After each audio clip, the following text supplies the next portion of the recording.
On vous souhaite la bienvenue à ericlatour.com, une émission entièrement dédiée aujourd'hui au 10e anniversaire du Relais pour la vie au profit de la Société canadienne du cancer, événement qui se déroule le début juin à Saint-Jean-sur-Richelieu. Cette année, vous savez que pour les 10 ans, il y a 10 porte-paroles dont je suis. Également, cette année, j'aurai l'occasion d'animer encore une fois ce formidable événement qui est très, très, très rassembleur. Bref, on passe l'émission au grand complet sur ce sujet, le Relais pour la vie.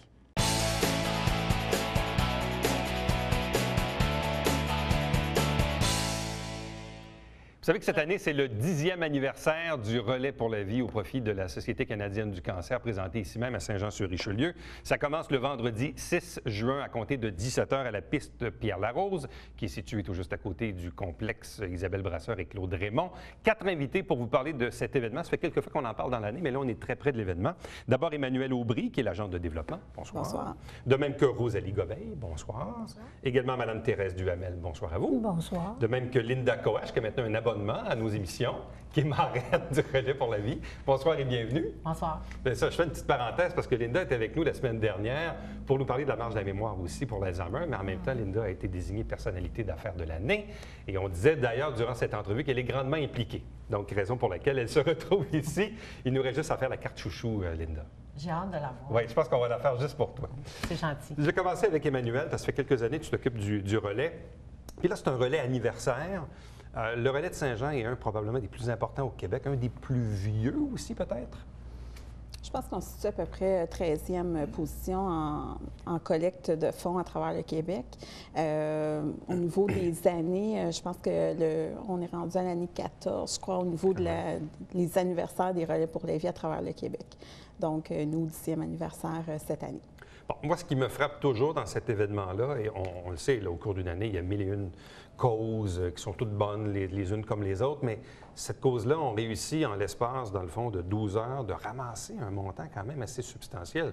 Il y a des organisations qui vont ramasser parfois 300 000 sur une année avec plein d'activités. Vous, en l'espace d'une journée, là, on réussit à... C'est sûr qu'on s'entend que vous travaillez pendant l'année, là, mais on s'entend que c'est un événement mobilisateur qui, dans le fond, qui se tient sur une journée, mais qui ramasse beaucoup d'argent. C'est quand même important. Là. Exactement. Donc, c'est vraiment basé sur des équipes, avec un capitaine, avec une équipe de 10 personnes. Donc, les 10 personnes vont dans la collectivité pour ramasser des fonds tout au cours de l'année, dans le fond, parce que le relais, il n'arrête jamais. Surtout que le relais va avoir... arrêté le 7 juin, on recommence le 8 juin, la 11e édition. Donc, c'est comme ça que ça fonctionne. Qu'est-ce qu'il y a de différent cette année? Qu'est-ce qu'on veut faire de différent pour souligner le 10e anniversaire du relais? Donc, c'est sûr que la grande scène est de retour cette année, encore une fois avec des spectacles. On a des jeux gonflables pour les enfants, plus d'animation aussi pour les enfants sur le site. On a une célébration pour les personnes survivantes aussi, un peu différente de celle des années dernières. Donc, cette année, elle est toujours dans le Colisée Isabelle Brasseur à partir de 17h30. On invite les personnes survivantes accompagnées d'un aidant naturel à se joindre à nous pour la célébration. Cérémonie d'ouverture, les personnes survivantes débutent la marche. Puis la célébration des luminaires aussi, à l'entour de 22h, elle va être avec des couleurs cette année. Bon. Donc, en même temps, cette année, là, vous avez comme 10 parrains-marraines pour l'événement, donc 10 ans, 10 parrains et marraines. Exactement. C'était le but cette année de pouvoir en parler davantage dans la ville de Saint-Jean-sur-Richelieu et dans la MRC du Richelieu aussi. On a toujours le président d'honneur, Stéphane Mathieu, qui est avec nous toujours cette année aussi. Bon.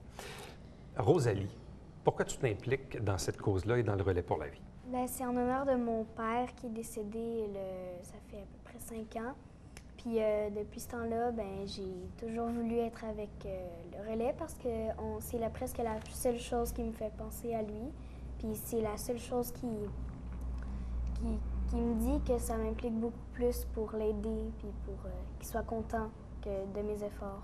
Tu as quel âge maintenant? J'ai 11 ans. 11 ans. Donc, tu étais quand même relativement jeune au moment de son décès. Oui. Tu as quand même des souvenirs de ton père? Mais j'ai quelques photos.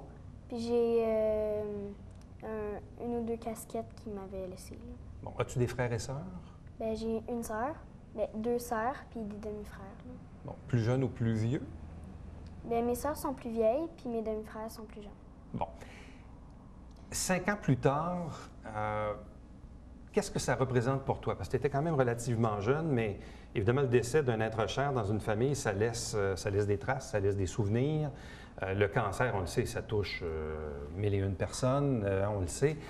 Pour toi, ça représente quoi, cette implication dans le relais pour la vie? Bien, je pense que si je fais ça, c'est pour encore plus être présente pour mon père. Puis je trouve que faire le relais, ça peut aider d'autres personnes aussi. Puis en plus, c'est quand même le fun parce que je me retrouve avec les personnes que j'aime beaucoup puis qui pensent tout comme moi à mon père. C'est une façon de ne pas l'oublier, c'est Ouais. ça? Hein? Tu voulais rajouter quelque chose, Emmanuel? Bien, en fait, Rosalie est avec nous dans le relais depuis plusieurs années en tant que bénévole au niveau des luminaires. Donc, il manquait un peu d'école là, pour venir dans l'organisation, planification de la journée même. Là. Elle était présente sur le site, donc c'est une bénévole de longue date. De longue date, Oui. puis elle a 11 ans, c'est quand même pas pire. Tu fréquentes quelle école? Sacré-Cœur Saint-Luc. Sacré-Cœur-Saint-Luc. Oui. Bon. Vous, Mme Thérèse, vous êtes là depuis les tout débuts? Moi, je suis là depuis les tout débuts, oui. En 2004, 2005, je me suis enrôlée, si je peux dire ça comme ça, avec le conseil d'administration de l'époque. Et comme ça faisait pas longtemps que j'avais pris ma retraite, ben j'avais du temps. Puis le bénévolat, pour moi, c'est important également. Et quand j'ai entendu parler du relais pour la vie, ben j'ai dit c'est une belle occasion pour aussi, parce que mon mari a eu un cancer aussi en 2001, puis qui en est complètement guéri, là. Ça va super bien. Alors, je suis impliquée bénévolement depuis 2005. J'ai fait le premier relais, j'avais une équipe, je m'occupais des capitaines. On a tout commencé le travail de cette organisation-là. C'était important, c'était intéressant aussi. Et de vivre tout le travail d'équipe, tout le travail de bénévolat avec les gens qui s'impliquent, pour moi, c'est une belle façon de faire un pied de nez au cancer, par exemple, si je peux dire ça comme ça.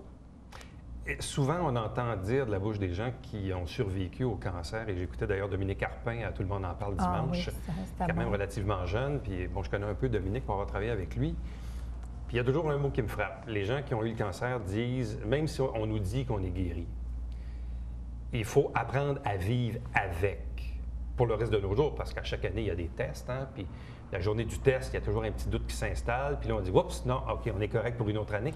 Je ne sais pas comment votre mari, lui, vit avec ça, mais vous qui l'accompagnez là-dedans, est-ce que le cancer fait partie de votre vie, veut pas, là? Bien, je pense que oui, le cancer fait encore partie de notre vie, parce qu'il en a des séquelles.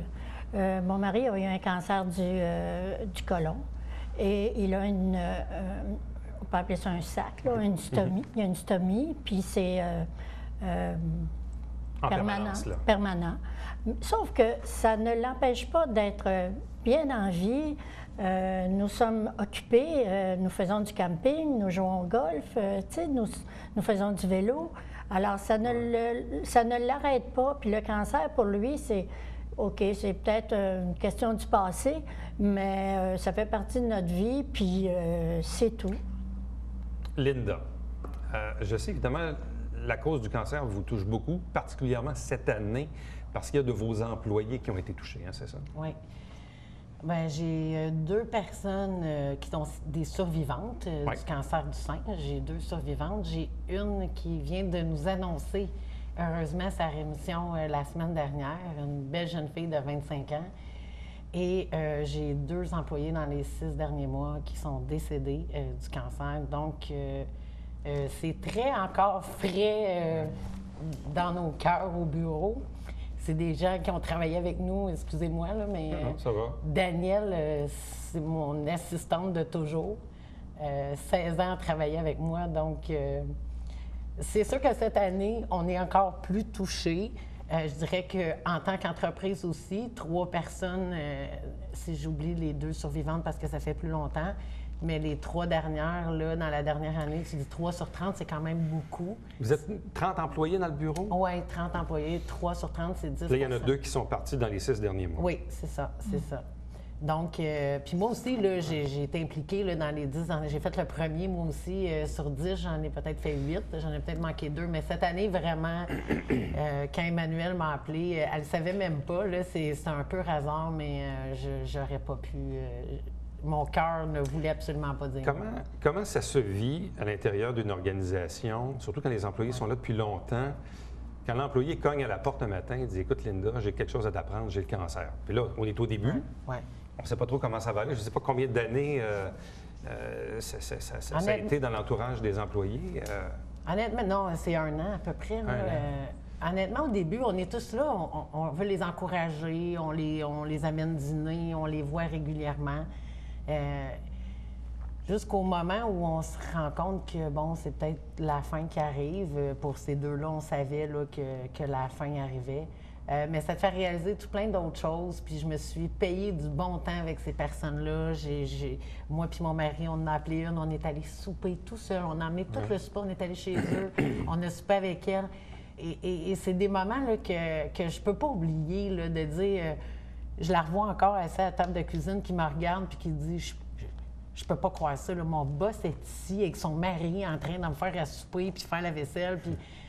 Puis le jour de son enterrement, ses frères et sœurs, c'est la seule chose qu'ils m'ont parlé. Combien elle en a parlé de ce souper-là.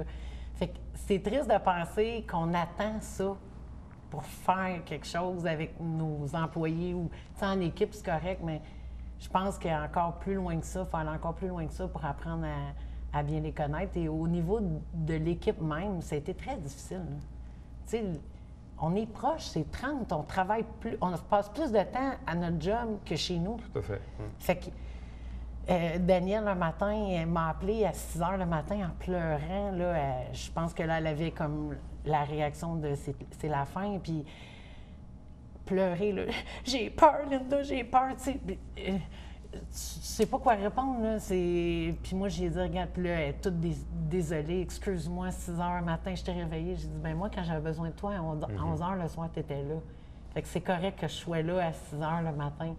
Mais tout ça, je pense qu'il y a tellement de gens qui vivent des choses comme ça, de près ou d'un peu plus loin, mais on le vit tout. Et c'est vrai ce que tu disais, qu'ils restent toujours là. Mes employés qui sont des survivantes, à chaque année, à leur examen du cancer du sein, là, à chaque année, ils s'en vont là nerveuses en se disant « Ah ouais. Oh mon Dieu, est-ce que, peut-être que... » Bon, en même temps, dans un milieu de travail, puis on le sait, la vie est ainsi faite, hein, on est sur un feu roulant, puis que les gens soient malades ou pas malades, il faut livrer la marchandise pour les clients. Vous avez des échéances à rencontrer. Il n'y a pas longtemps, c'était les impôts au 30 avril. Mais parce que parfois, il y a de la culpabilité aussi de la part des gens. Ils disent, bien là, je suis malade, puis là, bien, je ne pourrais pas vous aider, puis là, il faut les remplacer. Puis les gens se sentent coupables de ne pas rentrer parce qu'ils ont des tests ou ils ont des examens. Puis là, bien, on lui donne des congés et tout ça. Fait que comment ça se vit, cette portion-là, à l'égard du travail? Parce que la personne aussi a besoin de revenus. Hein, il faut continuer de vivre et tout ça. On est déchiré. Moi, je dirais que de ma personnalité à moi, je le vivais très difficilement parce que, justement, on est obligé de faire fi, en quelque part, de ça qu'on ressent, qu'on a de la peine, qu'on compatit pour nos clients, pour dire, regarde, on n'a pas le choix, il faut livrer la marchandise, comme tu dis. Fait que tout le monde se sent un peu mal à l'aise là-dedans. Et nous, on est chanceux quand même au bureau parce qu'on a des assurances, donc ça permettait, mais on était même aller chercher tout ce qu'on pouvait. On s'informe, on demande, il y a des perruques qui peuvent être payées par la Société canadienne du cancer. Il y a plein de choses qui existent qu'on ne sait pas, tant qu'on n'a pas vécu ça. Mais en même temps, je pense qu'il faut bien les seconder, être là pour eux. Moi, ce qu'on m'avait dit, le premier cancer que j'ai vécu en 2006 avec une de mes employées, c'était « Vous êtes une famille pour ces gens-là. Le milieu de travail, c'est une famille. Donc, il faut vraiment les supporter et les seconder. Fait que je pense que du mieux que je le peux, je l'ai fait avec chacune de ces personnes-là et l'équipe aussi. Emmanuelle, quels sont les services offerts par la Société canadienne du cancer? Donc, on devrait... Ça fait à peu près 1 an que le centre de service à l'hôpital du Haut-Chaulieu est ouvert. Donc, les gens peuvent se procurer, comme Linda disait, les prothèses capillaires, et avoir aussi l'information sur les services offerts à la Société. Il y a toujours à rotation l'aide qui est apportée sur le territoire, donc des ateliers d'expression par les arts, ateliers de...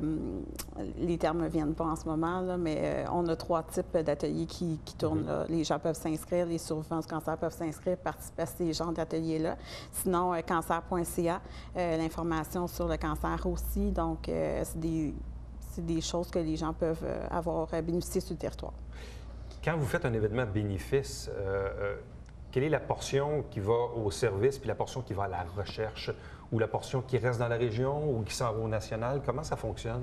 Bien, en fait, tous les fonds recueillis s'en vont au provincial. Donc, c'est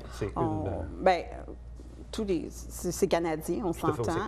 Mais on est budgété aussi provincial au niveau du Québec. Puis, c'est sûr que régionalement, nous, on couvre le territoire chez Yamaska. Donc, de Laca jusqu'à Sorel-Tracy, en passant par Farnham, Granby, puis Chambly. Donc, tout ce territoire-là est couvert par nous, le bureau qui est situé à Saint-Hyacinthe.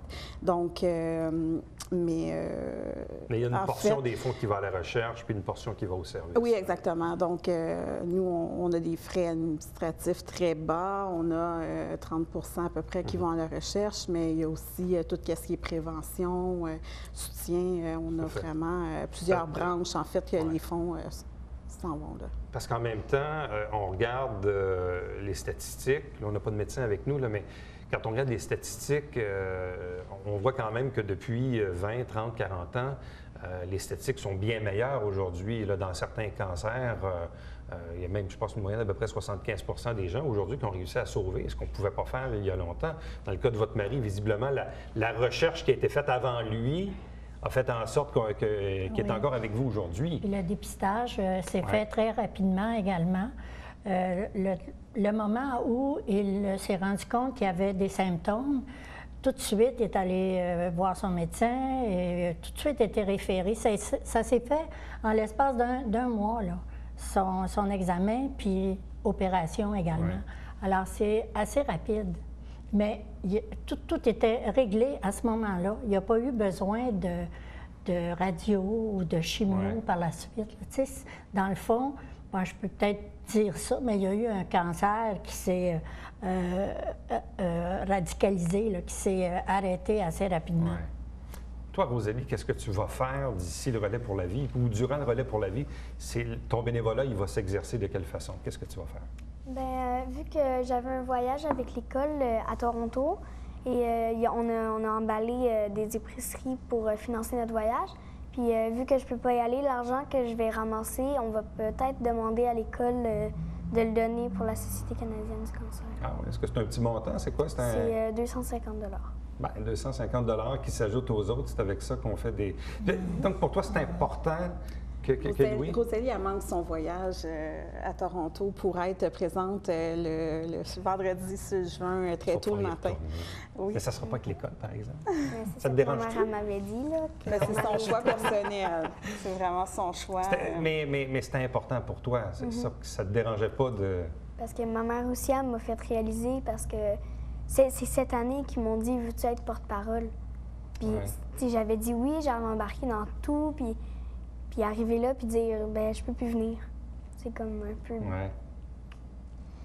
Donc, Rosalie, la journée même sur l'événement, va s'occuper encore une fois des luminaires, confection des luminaires, puis une petite partie aussi pour la célébration des personnes survivantes, puis... Est-ce qu'il y a des gens dans ton entourage qui ont des équipes aussi? Bien, ma mère est capitaine. OK. Puis c'est pas mal ça, là. Il y a comme juste ma mère avec quelques de ses amis, puis tout son travail, puis...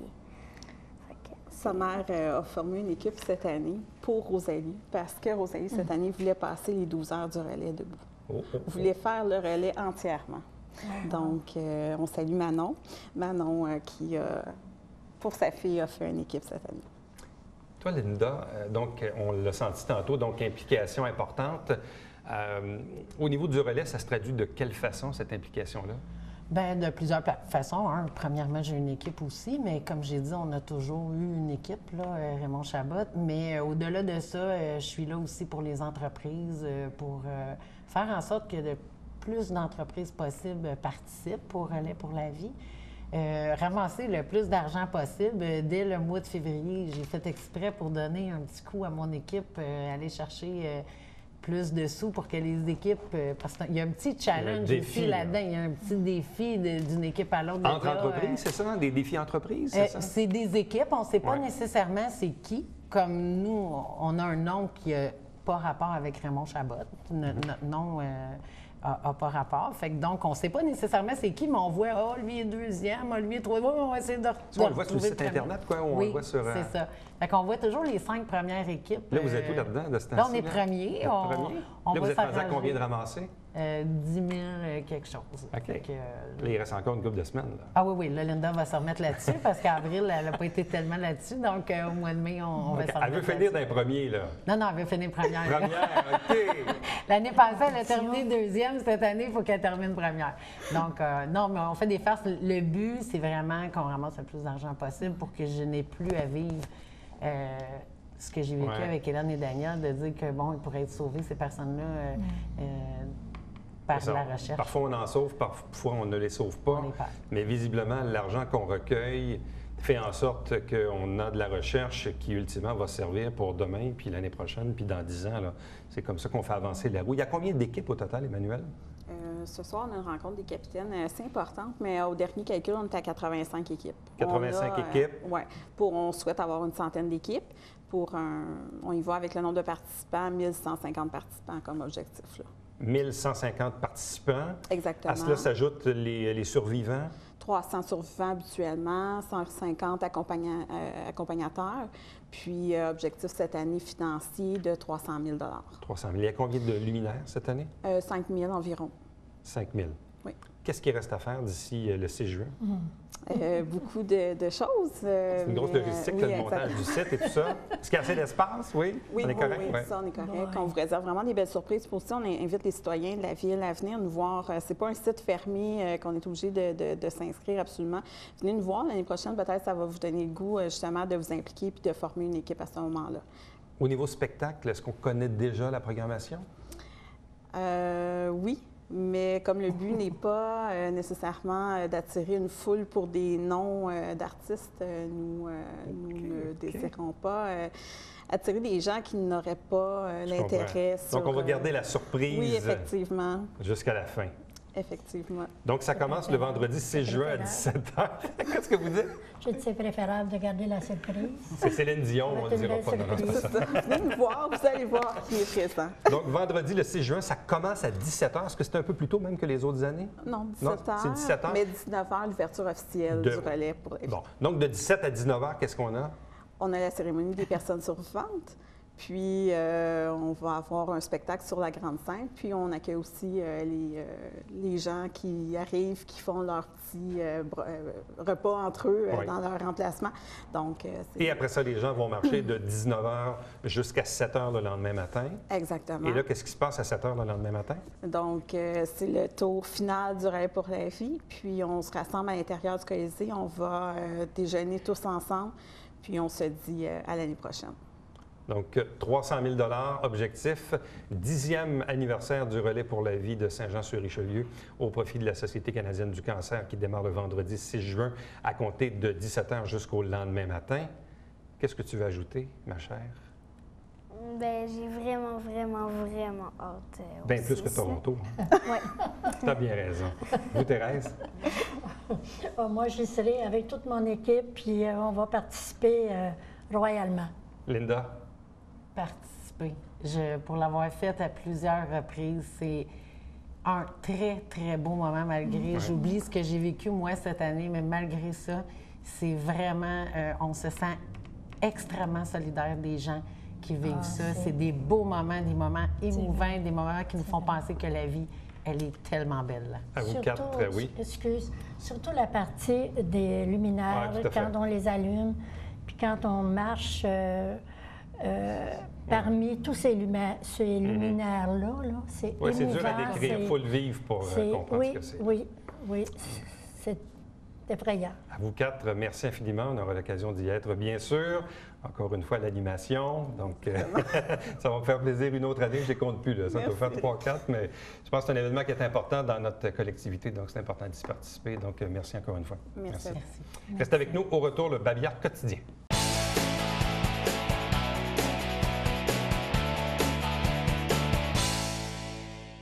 Civisme et animaux. La Ville de Saint-Jean-sur-Richelieu vous rappelle qu'il y a un règlement qui existe où, bien sûr, vous devez ramasser les excréments de vos petits animaux chéris. Les amendes peuvent varier de 50 à 1 000 $. Évidemment, on s'entend que dans ces cas-là, il faut que les gens dénoncent aussi. Là. Donc, il faut que les gens dénoncent, il faut que les gens portent plainte et tout ça. Vous savez, aujourd'hui, avec les appareils, les gens prennent des photos et tout ça. Mais bref, je pense qu'à la base, il y a un règlement, mais avant de se rendre aux amendes, il faudrait que tous et chacun, évidemment, assumons cette responsabilité. Quand on a des animaux de compagnie, c'est un rappel amical. Saint-Jean-sur-Richelieu, c'est le nom de notre émission qui, à chaque semaine, vous présente des extraits du Conseil de ville. Vous avez l'horaire à l'écran. Télébingo, 3 500 $ en prix, dont la carte pleine à 2 000. C'est tous les dimanches matins de 9h30. On en a encore pour quelques semaines, jusqu'à la pause estivale, donc profitez-en. Il y a une trentaine de dépositaires dans la région pour acheter vos livrets un peu partout sur le territoire que l'on dessert. Les coordonnées de la télévision du Richelieu pour me joindre directement, Éric Latour, à commercial-tv@cher9.com. Visitez notre site Internet pour voir ou encore revoir les entrevues que vous avez manquées, entrevues en format YouTube, et suivez-nous sur Facebook et sur Twitter. À demain. Bye-bye.